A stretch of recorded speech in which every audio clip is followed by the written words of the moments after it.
정말로 이렇게 마음이 저도 아프다가도 갑자기 동기부여가 되는 게 윤석열과 김건희를 보면 동기부여가 많이 되고 어제 김건희가 조사를 받으러 나왔는데 상당히 이른 시간에 나갔습니다. 어떻게 보셨습니까? 어제 김건희 씨 수사를 지켜보면 사실은 그 출석하느냐 마느냐도 관전 포인트였고, 근데 뭐 안 나오면 체포영장 칠 거니까 그렇죠. 당연히 나오는 것이고, 나오면은 윤석열식으로 그냥 뭉개고 들어가느냐 아니면 어떤 말을 하고 들어가느냐였는데, 그래도 뭐 죄송하다는 말은 했으나 뭐 보잘것없다, 뭐 아무것도 아닌 사람이란 식으로 또 국민들을 약간 돌려서 매겼어요. 그래서 아니 도대체 아무것도 아닌 사람이 그렇게 비화폰을 A등급으로 쓰고 또 그 명품백을 낼름낼름 받아먹고 당무까지 개입을 하고 심지어 한동훈한테까지 문자 보낸 거 다 드러나지 아니 않았습니까? 그러니까요. 그러니까 이런 짓을 한 사람, 거기다가 명태균 관련된 그 육성을 들어보면 김건희가 잘 될 거야라고 다 얘기해요. 거기다가 명태균한테. 그걸 국민들이 다 들었는데 여전히 뻔뻔하게 본인 스스로가 아무것도 아닌 것처럼 이야기를 하면서 자신을 부정하는 발언. 그리고 결국에는 법률적으로도 내가 아무것도 아닌데 왜 나를 처벌하려고 하는 거야? 라는 그런 정치적 메시지를 내는 게 뻔히 보이거든요. 수가. 그러니까요. 그래서 정말 참 두 얼굴도 아니고 한 5얼굴 정도 되지 않는가. 그래서 정말 뻔뻔하고 사악하다라는 걸 저는 어제 또 한번 확인을 할 수 있었습니다. 아니 김준일 평론 그리고 이제 중앙일보 보도이긴 합니다만은 김건희 씨 측에서 이제 진술을 어떤 식으로 했냐? 나는 힘이 있는 것도 아닌데 이런 말을 했다는데 들어갈 때 아무것도 아닌 사람 들어가서는 나는 힘이 있는 것도 아닌데 도대체 뭘 얘기하고 싶은 걸까요? 그러니까 뭐 전략이죠. 그러니까 이게 그 생각이 들었어요. 저는 이제 한 번 속지 두 번 속냐 약간 그 생각이 들었던 게 예전에 2021년 12월에 김건희가 그 본인의 학력 경력 위조 의혹 때문에 결국 이제 사과 기자회견 했을 때 그때 이제 검은색 옷을 입고 그렇죠. 이게 눈을 조신하게 눈을 내리깔면서 이제 남편이 나 때문에 고통받는 것 되게 뭐 너무 뭐 괴롭다 이러면서 뭐 내주만 하겠다 뭐 이런 얘기를 했잖아요. 근데 이제 우리가 또 다 이게 그 전략을 그대로 가져온 거예요. 그러니까 이게 한동훈한테도 문자 볼 때 뭐 보잘것없는 저 때문에 이런 일이 벌어져서 죄송합니다. 예전에 이제 그 한동훈 당대표 나오려고 할 때 그때 이제 막 공개돼서 친윤들이 공개해서 막 그렇게 전략적으로 굉장히 본인을 낮추는 방식을 많이 이제 활용을 하죠. 그런데 우리가 다 봤잖아요. 그때는 이제 속은 분도 있잖아요. 그러니까 그렇죠. 진짜 네. 불쌍하다. 내조만 하려나 보다. 뭐 불쌍하다. 뭐 이런 게 있는데 그 이후에 뭐 야 우리가 권력 잡으면 그러면서 막 난리를 치는 거 우리가 다 봤잖아요. 그러니까 남북 관계를 내가 좀 해야 되겠다. 그러니까 안 속는 거지. 그 생각이 많이 들었고. 그러니까 이거는 그 아무것도 아니다라고 얘기한 거는 그 안에서 얘기를 하려는 거하고 또 일맥상통하는 것 같아. 얘기했듯이 나는 아무것도 아니고 나는 힘도 없는데 내가 뭘 이거를 공천에 개입할 수 있고 나한테 무슨 백을 뭐 주려고 했겠어. 그러니까. 나는 아무것도 아닌데 이런 거를 이제 진술을 좀 깔기 위해서 이렇게 한 거 아니냐 그 생각이 드는데 선택적 아무것이다. 제가 보기에는 필요할 때는 아무거가 됐다가 본인이 또 피해야 되면 아무것도 아닌 게 됐다가 선택적 금치산자가 됐다가 아니었다가. 네. 그러니까 이것도 주식도 그 얘기했잖아요. 내가 이거 주식은 아무것도 모른다. 그리고 나 대학원 때 너무 서울대 경영대 EMBA 이거 석사하느라고 너무 바빠가 이춘석 의원은 다 해 사선 의원에도 뭘 바빠도 못해 주식을 공부한다고. 그러니까 그냥 아무것도 또 검찰이 옛날에 그렇게 만들어줬잖아요. 주식에 대해서 아무것도 모른다고. 그러니까 이게 아무것이 그냥 맨날 나오는 거야 이 바닥에서. 야, 근데 그럼에도 불구하고 특검이 속지 않고 오늘 이제 구속영장을 청구를 했는데 혐의가 그 자본시장법 위반 주가 조작이죠. 정치자금법 위반 알선수재인데 많은 분들이 궁금해하는 게 이런 세 개의 혐의 더 붙겠지만은 일단 만약에 재판을 가게 되면 양형이 얼마나 이루어질 것인가 궁금해하는 분들이 많은데 왜냐면 윤석열은 내란 범죄를 의거해서 사형 아니면 무기징역이기 때문에 김건희는 구속되면 얼마나 오래 살아야 되는 것인가라는 그 질문이 있거든요. 의원님 어떻게 판단하십니까?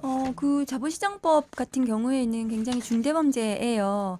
그런데 이제 공범들에 대해서 뭐 집행유예로 일부 나오기도 예. 했지만은 김건희 같은 경우에는 이득을 봤다는 거 아닙니까? 그렇죠. 근데 이제 공범들이 이제 손해 본 이런 정황들이 있기 때문에 그런 부분들을 감안해가지고 형량이 정해졌을 건데 김건희 같은 경우에는 이것도 굉장히 요거 하나만으로도 구속사안으로 네. 보여지는데 거기에 지금 알선수재라든가 그렇죠. 정치자금법 이런 것들이 같이 붙어 있기 때문에 이거 뭐 무슨 계속 경합범 가중을 하게 되면은 저는 굉장히 그 형량이 높아질 것이다. 오래 살 수 있다. 그러니까 당연히 구속 사유다. 이것은 네. 뭐 하나만으로도 구속 영장이 발부될 수 있는 사유인데 게다가 범행을 전부 다 부인을 하고 있기 그러니까요. 때문에 네. 그리고 앞으로 이제 구속을 판단하는 가장 큰 기준은 추가로 수사를 해야 될 것들이 얼마나 있는가.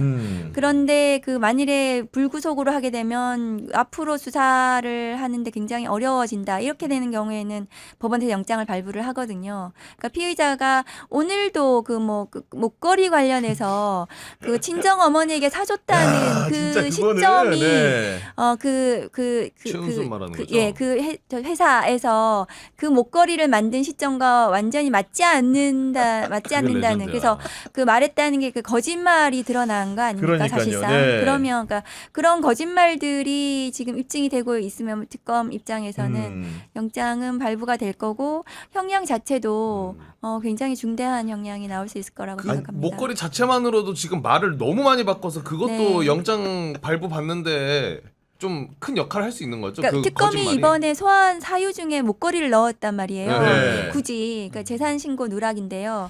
그걸 넣은 이유는 이 목걸이에 대해서 진술이 계속 바뀌는 거. 그럼 증거를 인멸했다라든가 그렇습니다. 이런 것들을 입증할 수 있는 내용이기 때문에 저는 구속영장 하면서 그 부분이 조사가 된 것 같아요. 그러니까 모르시는 분들을 위해서 설명드리면 어제 특검 조사에서 김건희가 그 목걸이 관련해서 기억은 안 나는데 제가 그 홍콩을 자주 다녔던 때가 2004년 그쯤인데 그때 내가 짝퉁을 샀다 그런 것 같다 했는데 그 디자인 나온 게 반클리프에서 2015년에 나온 디자인이라서 말이 안 타임머신 된다. 타고 갔다 왔나 보네, 말이 안 보니까. 된다. 네. 그 상황입니다. 근데 아니, 목걸이는 나름대로 2022년 5월에 나토 순방, 그러니까 대통령 취임하자마자 이제 한 거여서 그때 논란이 막 크게 됐잖아요. 맞아요.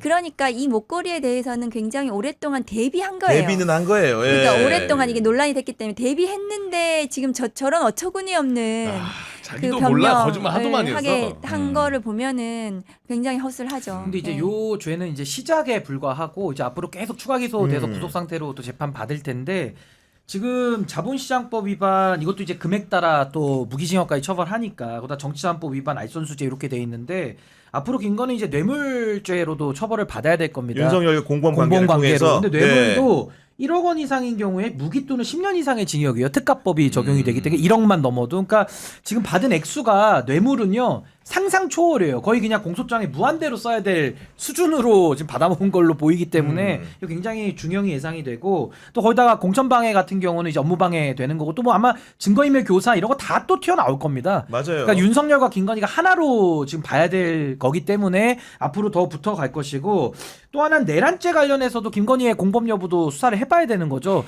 윤석열보다 머리 꼭대기 있었기 때문에 윤석열이 내란 수계 내란 우두머리라고 하면은 우두머리의 우두머리잖아요. 그러니까 김건희에 매두사. 대해서도 앞으로 3특검 다 아마 수사를 다 돌아가면서 받아야 될 거기 때문에 뭐 형량 같은 건 계산하는 게 저는 큰 의미가 없다고 봅니다. 아니 이런 극악한 피의자들을 상대로 우리 박은정이 정말 어렵게 싸우셨는데 제가 이번에 징계를 마칩니다라는 책을 보면서 개인적으로 이제 피식 웃었던 부분이 어디였냐면은 집에서 매일 108배를 한다는데 그 이유가 굉장히 재밌었거든요. 진짜요? 네.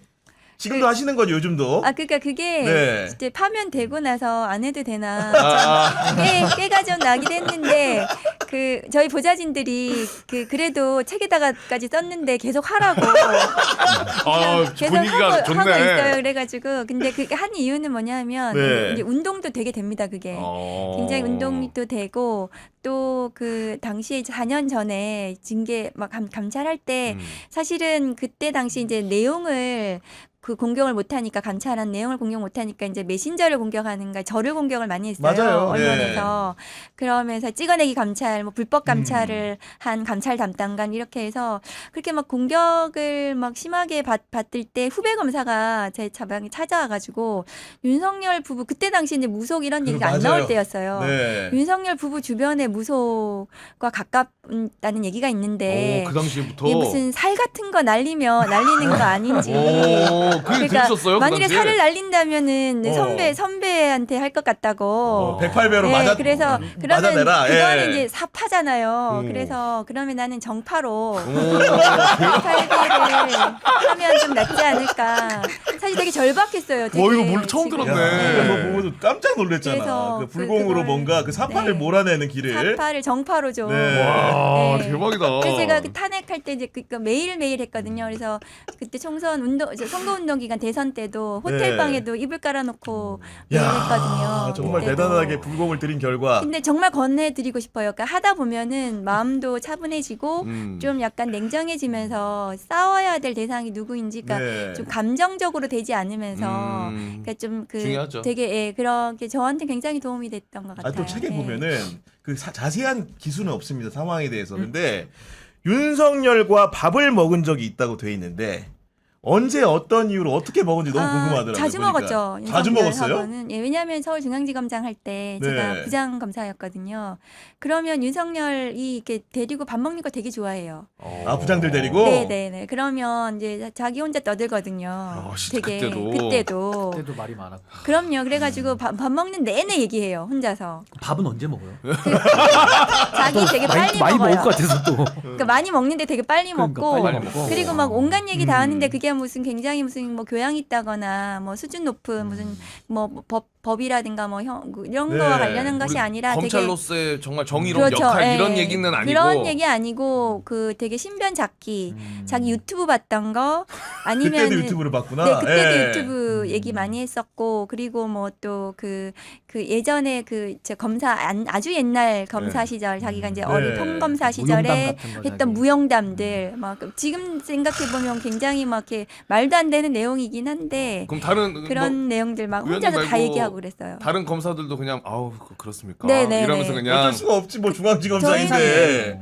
그냥 듣고 있죠. 그러니까 밥 그냥 먹고. 근데 아니, 네. 먹는데 되게 진심이었어요. 그러니까 예를 들면 메뉴 이런 거 시키면 네. 꼼꼼하게 보고. 네, 메뉴는. 꼼꼼하게 그 메뉴를 시키고 그 메뉴와 관련해서 뭐가 더 맛있는지 이런 거 되게 집착하는 스타일이었어요. 그 점심이었어요. 혹시? 점심 한 뭐 끼를 점심도 먹고 그렇고 점심이었겠지. 저녁도 점심 때 네. 맥주나 이런 거 반주로 때렸습니까 그때? 그러니까 저하고 같이 그런 적은 그런 적은 없었는데 근데 그 먹는데 되게 굉장히 진심이어가지고 그 하여튼 그 굉장히 풍부했어요. 뭔가 대화거리가. 그때부터 먹고 네. 찌워놓은 걸 오늘 버틴 거예요. 아니, 제가 일설에 듣기에는 해장을 할 때 윤석열이 주로 불고기를 많이 먹었다고 하던데. 저도 같이 불고기 먹은 적 있어요. 네. 왜냐하면 그 아크로비스타 지하에 네. 그 불고기 집이 있는데 네. 굉장히 자주 가고 좋아했던 예, 메뉴예요.